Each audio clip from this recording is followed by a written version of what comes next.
250 million years in the future, planet Earth is unrecognizable.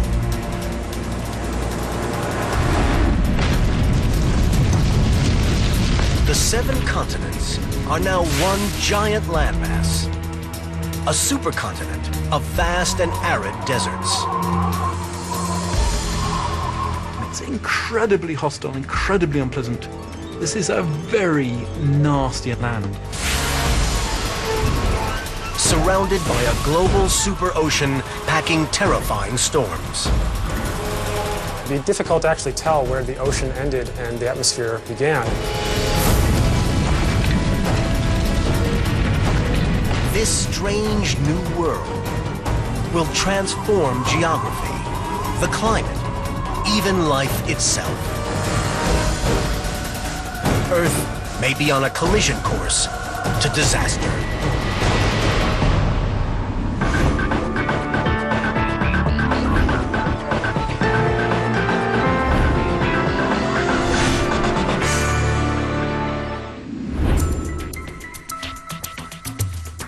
Today, life on Earth is good.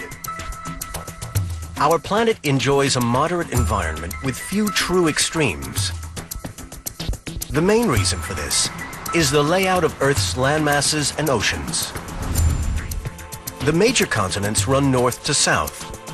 There are nearly 2,000 islands separated by 3 major oceans, which balances temperatures and provides conditions for life to flourish. But things are about to change.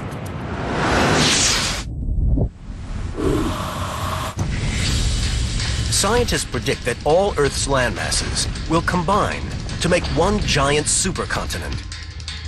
This supercontinent will trigger a domino effect that could threaten all Earth's systems.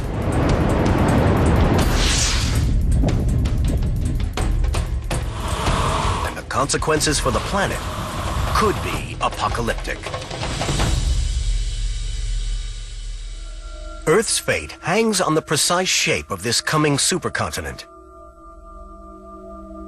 Geographer Chris Scatise is a leader in the race to determine the future formation of Earth's continents.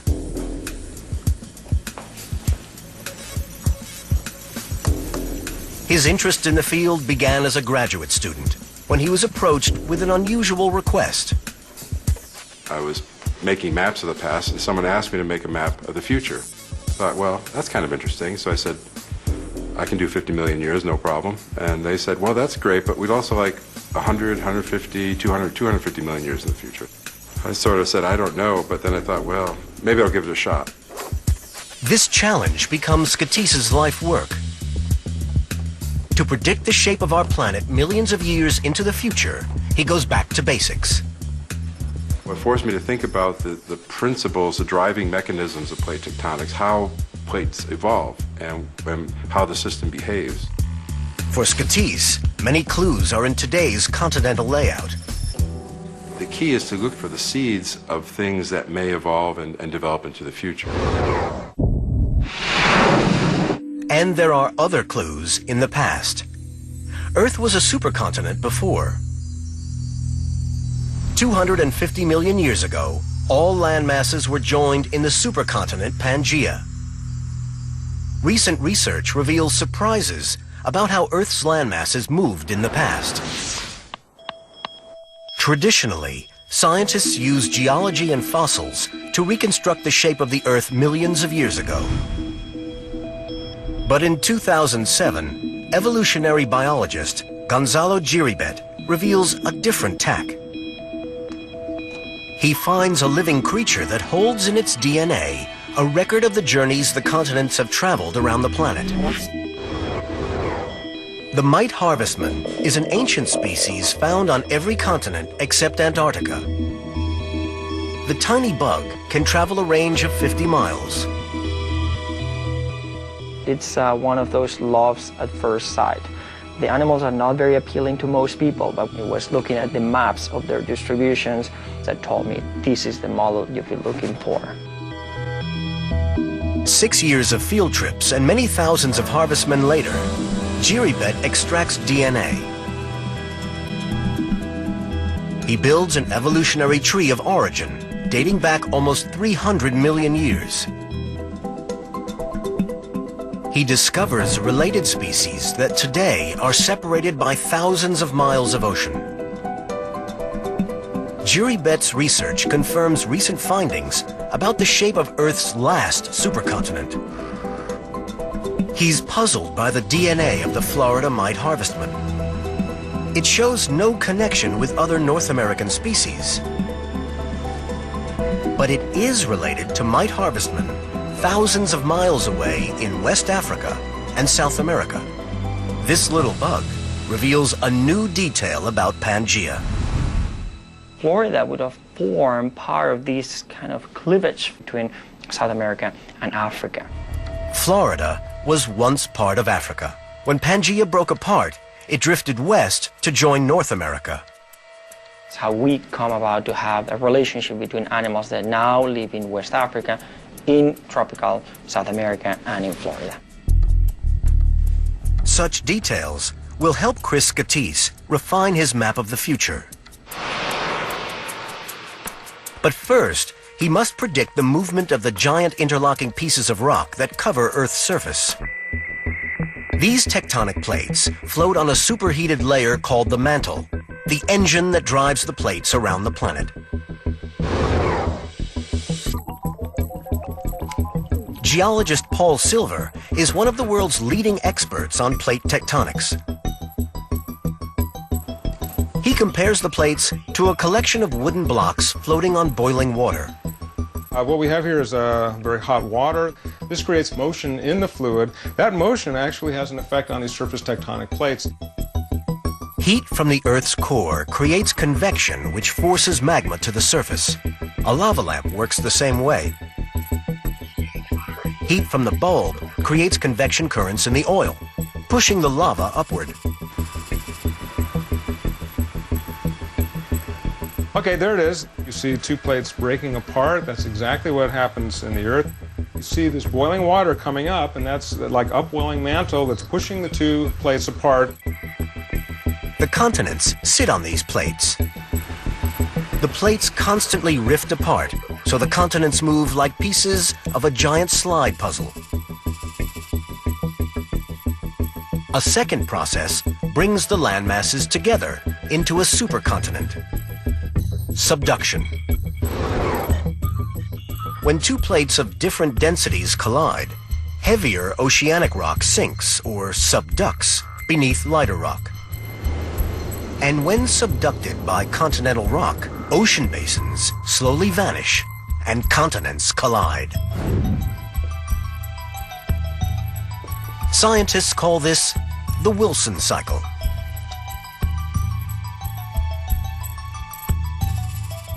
And ultimately, these two pieces of continent come together, form a collision, and you end up right back where you started with stable continent. It's a cycle that takes roughly 500 million years or so, and it's gone on several times in Earth's history. It's not a one-shot deal. It's happening over and over again, and it's happening today. That's the big picture process. To work out a possible shape of the coming future supercontinent, Scatise needs detailed information on the activity of the individual plates. He gets his data from sites like McDonald Observatory in the Davis Mountains of West Texas. Here, scientists measure the speed and direction of Earth's tectonic plates. 43 sites like McDonald beam lasers to a satellite. Hundreds of reflectors bounce the beams back. It's a technique called satellite laser ranging. Scientists then calculate the distance between the satellite and each ranging site. Their measurements are accurate within tenths of an inch. It was unimaginable that we'd be able to make these precise distance measurements, which allows us to measure these very tiny velocities on a human timescale, millimeters a year, measured over years or decades. Just blows my mind.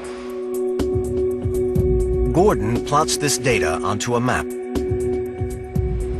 Here's a world map indicating the relative velocities. So it's highest here in the Pacific, where it gets as fast as 140 millimeters per year. The reason for this high speed is a plate boundary in the eastern Pacific. Magma emerges at this boundary, creating new seafloor that spreads up to 4 inches a year. But it's being subducted faster than it's being generated. North America is being spread apart, while a rift in the Atlantic is making the ocean wider. Chris Scatise draws together all the data for his prediction. The result is a world map unlike any we know today, and he's a little surprised. When I put the continents together in this configuration, it was obvious it's sort of a circular continent with a hole in the middle. I said, what am I going to call this thing? Donutia? Or maybe it looks like a bagel, Bagelia? 250 million years from now, and our planet is barely recognizable.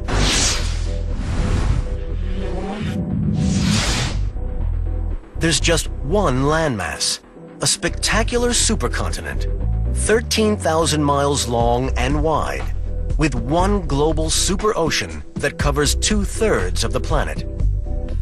What we see is a ring of continents surrounding the remnants of the Indian Ocean that lies right on the equator. North America collides with southern Africa, closing the Atlantic Ocean. Antarctica moves north to join with Southeast Asia and South America. Scatise has a name for his vision. We came up with Pangaea Proxima, which literally means the next Pangaea, because it's clear plate tectonics will continue, and there'll be other Pangaeas in the future. And the journey to Scatise's vision of the future promises to be a white-knuckle ride. Presented by Acura. 50 million years in the future, our planet's landmasses are on a collision course. North America is driven west. The Atlantic widens. Australia moves north to join with the Indonesian islands. Then this new landmass pushes on to join with Asia, creating a new mountain range. One of the most dramatic changes will be in the Mediterranean. Africa comes crashing into Europe. The evidence for this future mega collision is already obvious today. For a geologist, all the telltale signs are there. You've got earthquakes, you've got volcanoes, and you've got young ranges of spiky mountains. For the last 55 million years, Africa has been slowly plowing its way into Europe. This modelling clay gives us an idea of what happens when two continents collide. Continents that are essentially floating on the mantle. Let's make this one the African plate here, and this one is the European plate. And the African plate is gradually moving northwards towards Europe. And eventually, because these two sets of rocks are the same density, the same type of materials, when they hit, they start to push up. And what you get is mountains. This is how the Pyrenees in France, the Alps in Switzerland and Austria, and the Carpathian mountain ranges of Eastern Europe were all created. 50 million years into the future, as the African and European continents crash together, a colossal new mountain range is forced up in its place, causing the Mediterranean Sea to drain away.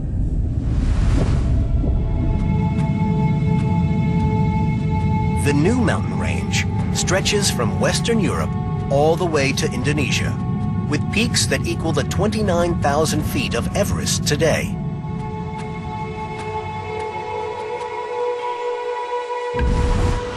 In the eastern Mediterranean, there's an area of ancient oceanic crust attached to Africa. The remains of an internal sea from the last Pangaea. As Europe and Africa come together, continental crust meets oceanic crust to form a subduction zone. Here's Africa, which is now ocean crust. and we're going to push it northwards towards the continental crust of Europe. And when it gets there, what happens is, because the ocean crust is much more dense, it quite readily gets pushes down and underneath the continental crust. The consequence is already evident in Italy.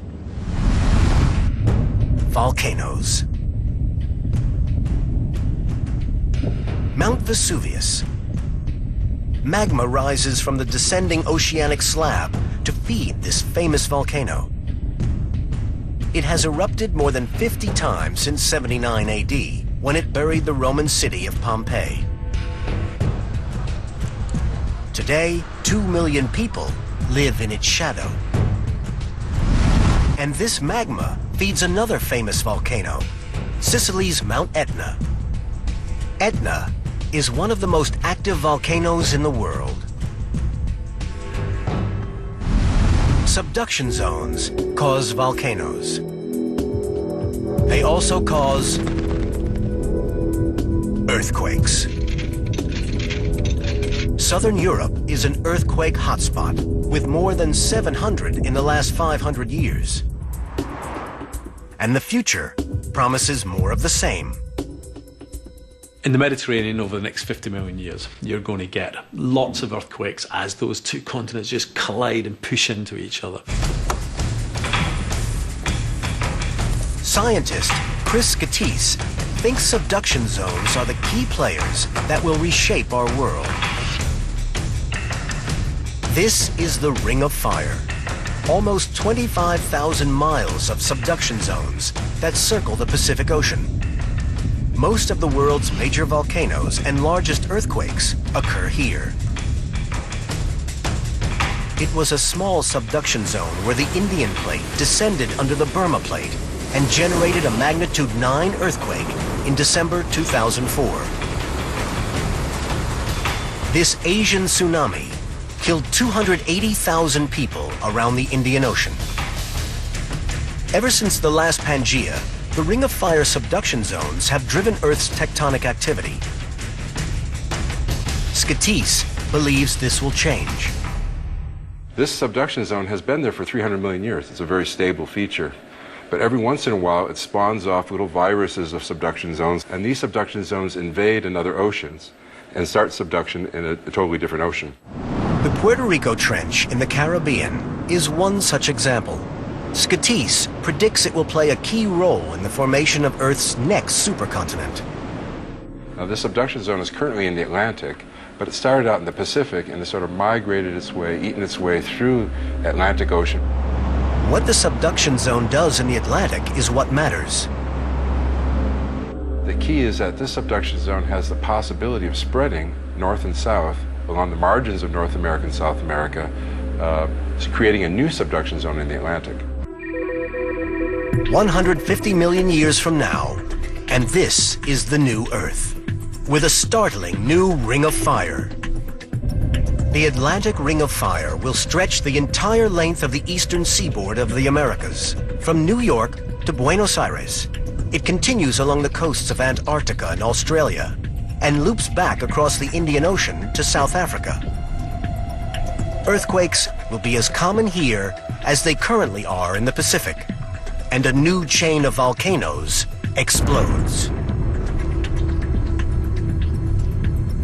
This new Ring of Fire spells the beginning of the end for the Atlantic Ocean. Well, this is something I call plate tectonics in a box. Basically, it shows a spreading ridge where ocean is created, and we have a new subduction zone along the east coast of North America. Today, the ridge creates new seafloor, making the Atlantic wider. 150 million years from now, the new subduction zone that runs down the eastern seaboard of the Americas changes all that. That subduction zone will tug on the oceanic plate, where eventually the ridge gets closer and closer, and actually it's subducted itself.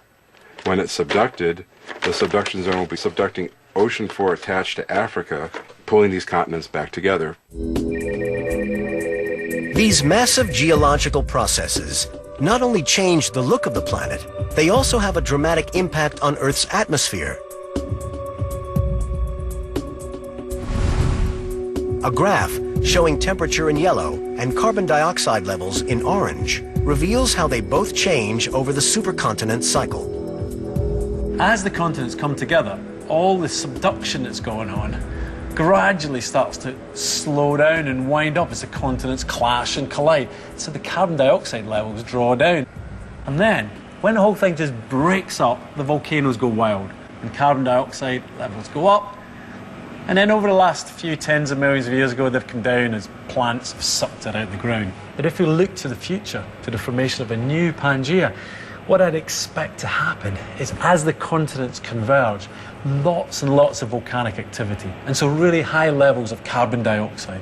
With heightened levels of carbon dioxide, the weather on the enormous Pangaea Proxima will be even more extreme. Earth's new supercontinent, Pangaea Proxima, surrounded by a single superocean, fundamentally alters many of the planet's processes, starting with the climate.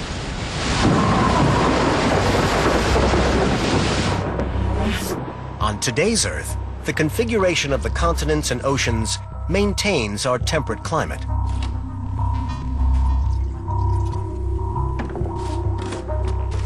What we have here, this mixture of very bloody looking material, is cold salt water. And I've added a red dye to it so that we can see it in the flume tank.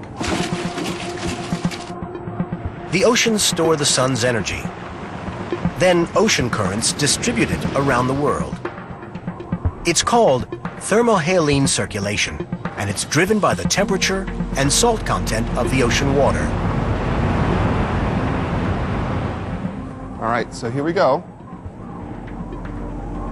Oh, that's beautiful. Look at that. Okay, so here you can see the plume of really salty water, and it's traveling along the bottom of the flume tank. The cold, salty water is denser than warm water. During successive winters, when it gets cold enough that the surface ocean really cools off and becomes very dense, then we get these plumes of cold, dense water that are pumped down to the deep ocean, sort of like blood moving through your veins. This cold, dense water sinks at the poles and spreads towards the equator. Surface currents move warm water from the equator towards the poles. These currents are powered by the wind, but another force dictates their ultimate path. The Coriolis effect, caused by the rotation of the Earth. When you roll a ball in a straight line on a moving platform, the ball is deflected and curves. Earth's rotation causes warm ocean currents to curve north and south. This is where we got lucky. As the last Pangaea pulled apart, Earth's continents and oceans ended up in a north-south orientation. When surface currents strike a continent, they are further deflected towards the poles. The ocean basins become a mixing bowl for warm and cool waters. And that means that we have multiple ways for heat to escape from the tropics and be moved to high latitudes. And so that sets up a very nice situation for us. Very nice, because this balances out temperatures and so reduces climate extremes on today's Earth. It's a very different story on the supercontinent.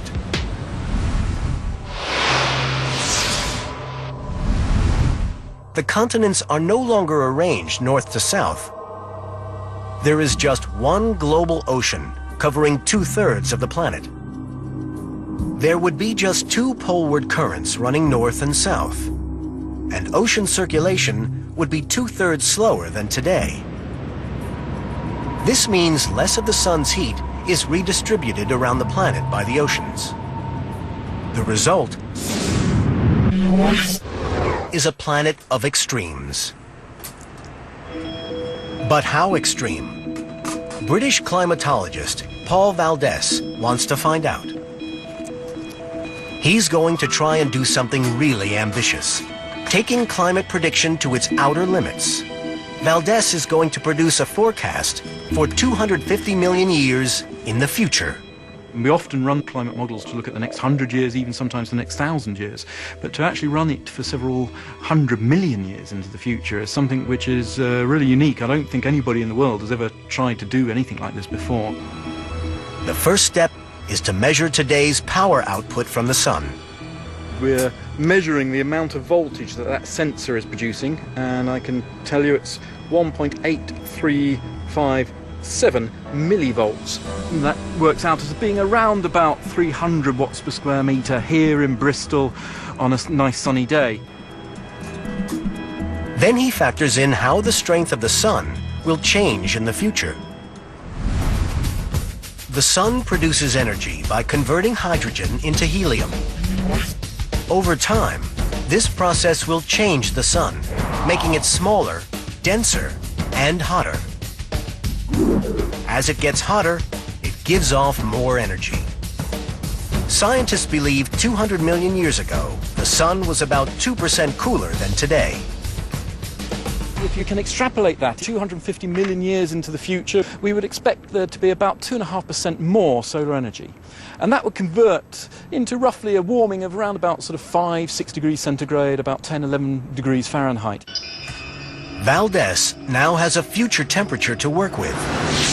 But he also needs to factor in carbon dioxide levels, because these too have an impact on global temperatures. Carbon dioxide is a greenhouse gas. These gases allow sunlight to enter Earth's atmosphere freely, but they absorb the longer wavelength infrared radiation that the cooler Earth reflects back. As the continents converge, increased volcanic activity means higher levels of carbon dioxide. As the concentration of greenhouse gases in Earth's atmosphere increases, more of the infrared radiation is absorbed, and global temperatures increase.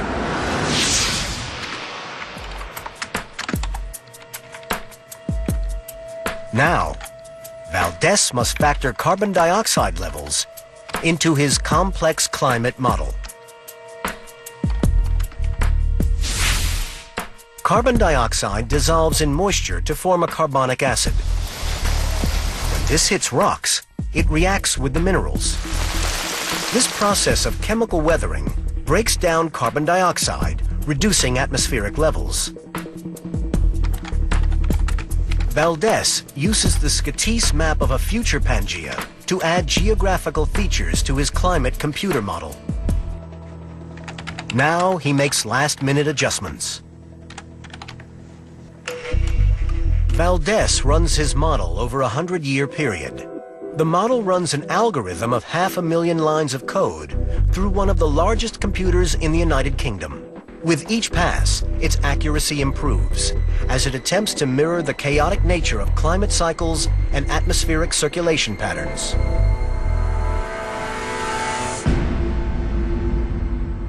The results are staggering. There's some really dramatic results come out from this. This is a very nasty and unpleasant land. All of these red colours here, these bright red colours here, are showing you that a lot of the continent is getting above 50 degrees centigrade, 125 Fahrenheit. And that, you know, put it in context, sort of Death Valley gets up to that at midday. But this is the average over the whole month. This is hell on Earth. Our planet's temperature increases by up to 14 degrees Fahrenheit. Large areas of the supercontinent's vast interior have little rainfall for several months. Other areas are drenched with 1 inch of rain a day for 3 months at a time. That's like tripling the rainfall of a very wet Seattle day every day for 3 months. Sea temperatures reach a staggering 104 degrees Fahrenheit. At only 80 degrees, oceans become a breeding ground for hurricanes. The climate of New Pangaea is a frightening world of harsh extremes.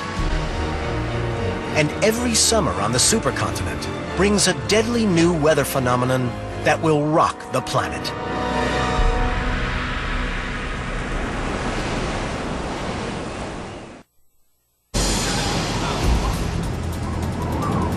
August 2005. A relatively minor storm called Katrina crosses the warm 80-degree waters of the Gulf of Mexico. It soon becomes a Category 5 superstorm. Winds of over 140 miles per hour lash the coastline.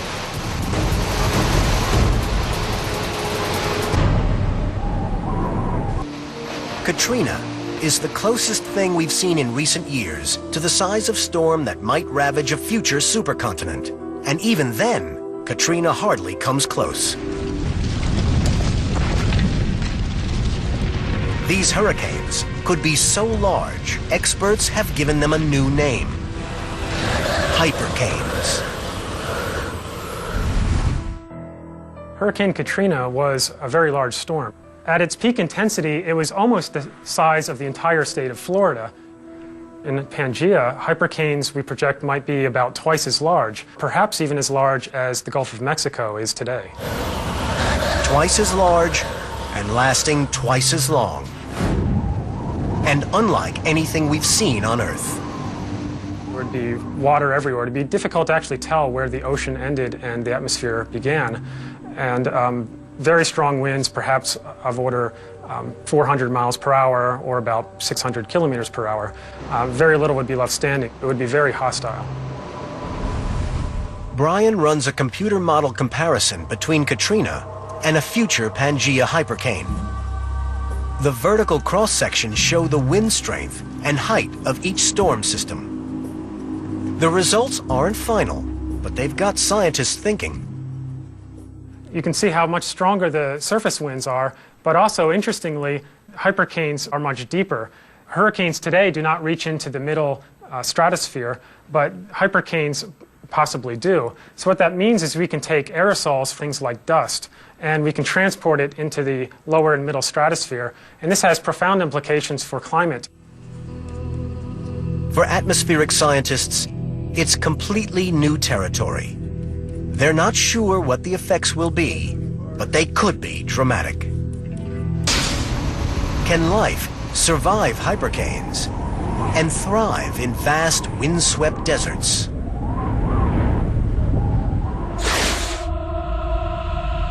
Earth's last supercontinent proved to be the evolutionary home of the largest creatures ever to walk this planet: dinosaurs.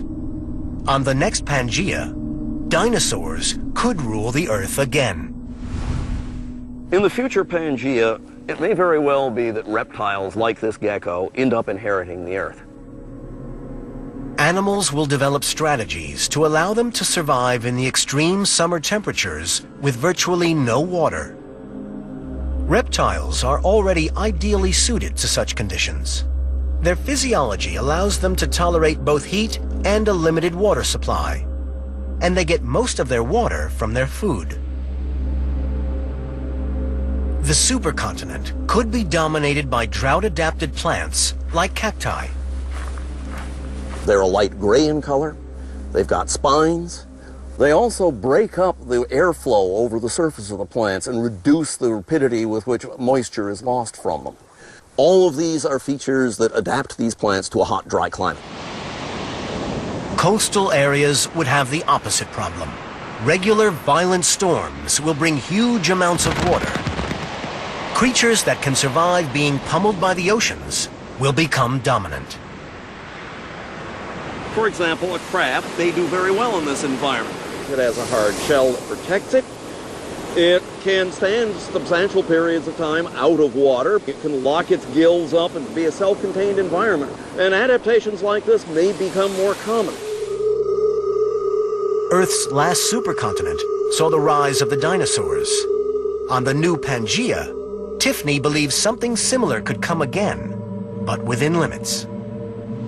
One hypothesis for the size of dinosaurs is that these organisms had to eat huge quantities of this relatively low-quality food. Thereby, they had to have very big guts in which to digest this. The big guts had to be mounted on big carcasses.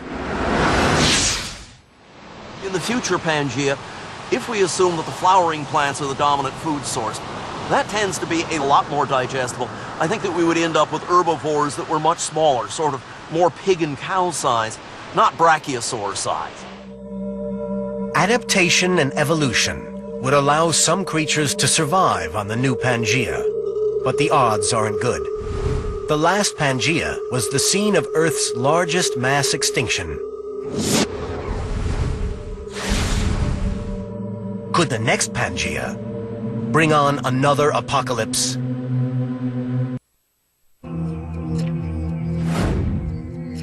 $252 million years ago, the last Pangaea witnessed the largest mass extinction event in our planet's history.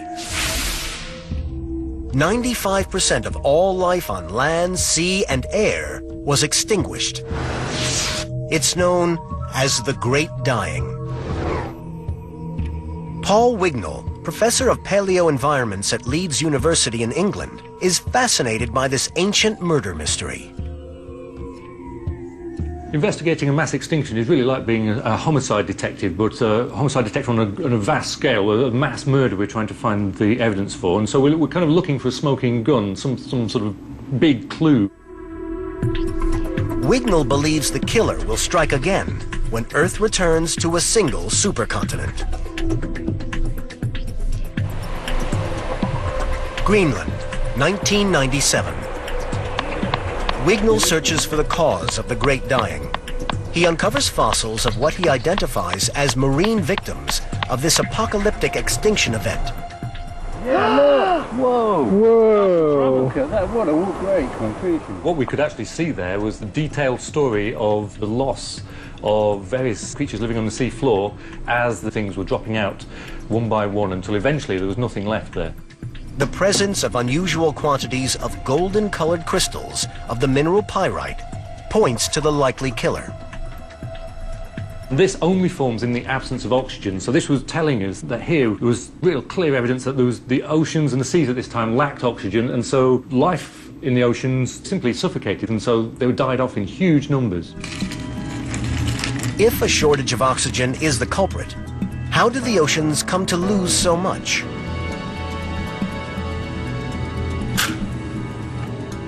Wignall investigates. He suspects a change in ocean temperature was the cause. Scientists know that before the extinction, oceans were a similar temperature to today. Using a temperature and oxygen meter, he attempts to recreate the conditions. We've got temperatures of about 20 degrees C, so sort of high 70s Fahrenheit.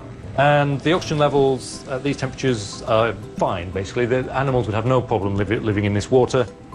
But as the temperature rises, oxygen levels in the water start to fall. 31, 32 degrees C. Now we're getting to the levels of oxygen in which life is going to have problems breathing. Temperatures increased up to about 35 degrees C. It's over 100 degrees Fahrenheit. And our oxygen levels in the water have decreased. A small drop, only tenths of an ounce, can be catastrophic. This is now starting to get critical. This is not scaldingly hot water. I can easily put my finger in it and it's just nice and warm, but it would be very hard for anything to live and breathe oxygen in these conditions. So this is probably the sort of temperatures that we would have had in the Permian oceans, dangerous temperatures for life. But what causes the oceans to heat up so dramatically? There are many theories, but the extinction coincides with a massive outpouring of lava 250 million years ago. Scientists call this eruption the Siberian Traps. About 500,000 cubic miles of lava spills out onto the surface of Pangaea. Is this the trigger for the mass extinction? Wignall believes so. This eruption is 1.5 million times larger than that of Mount St. Helens. Lava covers an area half the size of the US to a depth of over 3,200 feet. The eruption releases deadly sulfur dioxide and carbon dioxide up to 10 times the levels of today into the atmosphere.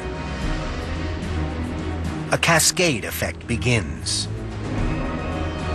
Carbon dioxide blankets the planet and triggers a massive heat wave on land and in the oceans. Most of the marine life dies, and this is only the start.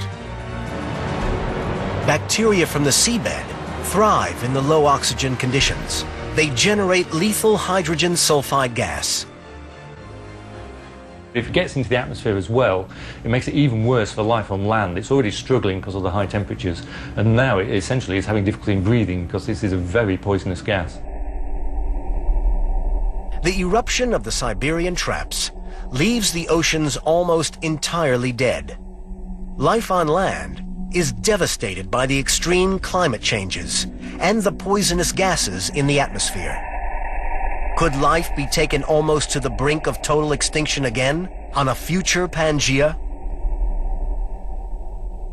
Wignall believes the devastating eruption of the Siberian traps was an inevitable and deadly consequence of Earth being a supercontinent. When the subduction zones drive the continents together, the result is more volcanic activity.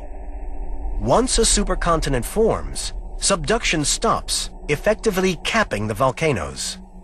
And yet heat and pressure from the mantle continues to rise. Wignall heats a sheet of painted metal to demonstrate what happens next. And immediately we see the heat as it builds up. It causes the surface layer to dome. And already we're seeing the escape of some gases, which are the equivalent of the volcanic gases which come out from the Siberian traps.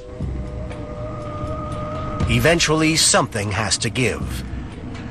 The result is a massive eruption. And then when all the lava comes out, we see the collapse of the dome and the heat is able to escape to the surface. So there we are, we have a fully fledged Siberian traps but in miniature. Wignall believes this is a built-in self-destruct mechanism that will lead all future supercontinents to the same fate. I'm sure in the future we'll get these huge eruptions again like the Siberian traps, and we'll see the same sort of mass extinction happening again. Such a massive eruption on a future single landmass world could wipe out 95% of life on Earth. This was what happened on the last Pangea 252 million years ago. But life continued, evolved, and came to prosper again across the planet.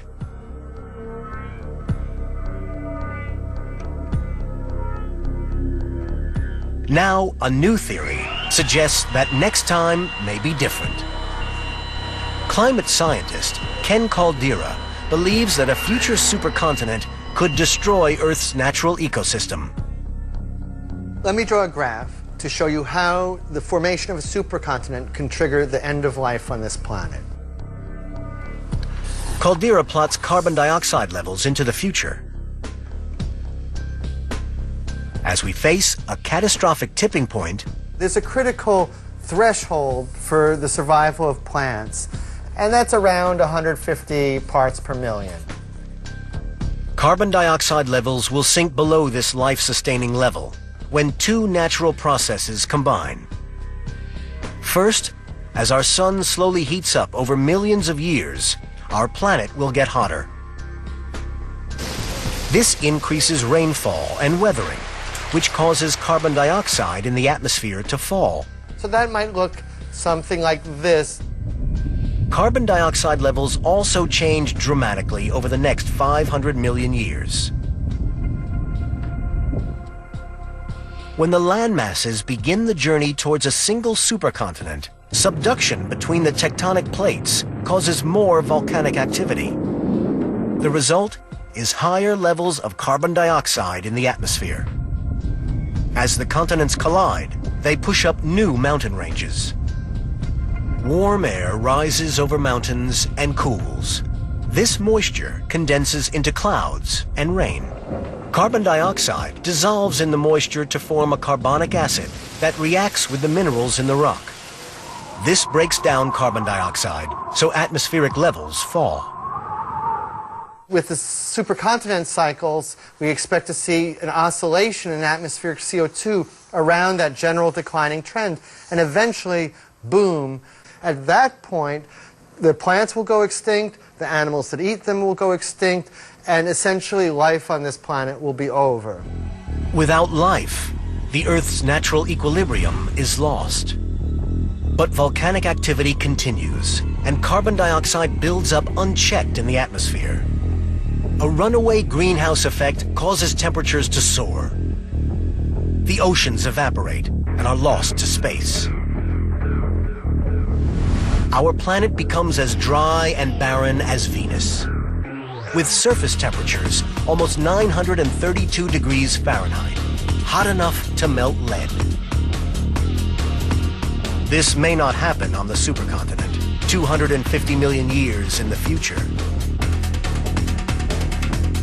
But this Earth will be a place of terrifying extremes. For millions of years, the continents have drifted around the globe, coming together, breaking apart, and coming together again.